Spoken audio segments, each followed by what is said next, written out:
Hi guys, ভোলানাথের নাম নিয়ে ভিডিওটা চালু করলাম। দেখতে পাচ্ছেন কত সুন্দর ব্রিজ। আমরা যাচ্ছি মাছ নিয়ে গোপালগঞ্জ। গঙ্গারামপুর থেকে লোড করছি সকাল 11টায়। সারাদিন সারা রাত চললো, সকাল হয়ে গেল, প্রায় এখন 5টা বাজে। তো যাচ্ছি, তো এত সকালে ভিডিওটা বানালাম না, দেখলাম এত সুন্দর, তো ভাবলাম যে আমাদের বন্ধুদের সঙ্গে শেয়ার করি, ওরাও দেখুক ভিডিওটা, কত সুন্দর লাগতেছে। দেখুন,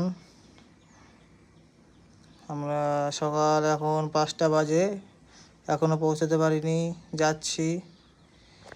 গাড়িটা প্রবলেম, ব্রেক শুয়ের প্রবলেম জন্য যেতে পারিনি। দেখুন যাচ্ছি, এখনও মাছ লোড আছে। তো ভিডিওটা বানালাম, মানে খুব সুন্দর লাগতেছে জায়গাটা, তো তার জন্য ভিডিওটা বানালাম। আপনারা দেখুন, দেখলেই বুঝতে পারবেন কত সুন্দর লাগতেছে। আর গোপালগঞ্জের আগেই ব্রিজটা আছে, ওখানে একটা মন্দির আছে, মন্দিরটা দেখুন। এই মন্দিরটা আমি জুম করলাম কিছুটা, যতটা আসে। ওখানে একটা মন্দির আছে, খুব সুন্দর মন্দির, আর জায়গাটা খুব সুন্দর লাগতেছে। আপনারা দেখলে বুঝতে পারবেন, ওই জন্য ভিডিওটা বানালাম। দেখুন আপনারা, আর ভালো লাগলে ভিডিওটা লাইক সাবস্ক্রাইব করে দেবেন, লাইক শেয়ার করে দেবেন, আর কমেন্টে জানাবেন কিভাবে কি ভিডিও। আমি সব জায়গায় যাই গাড়ি নিয়ে, আপনারা বলুন কেমন কি ভিডিও লাগবে, আমি সব ভিডিও আপনাদের সঙ্গে শেয়ার করব।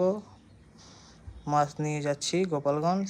চলুন, টাটা, বাই বাই।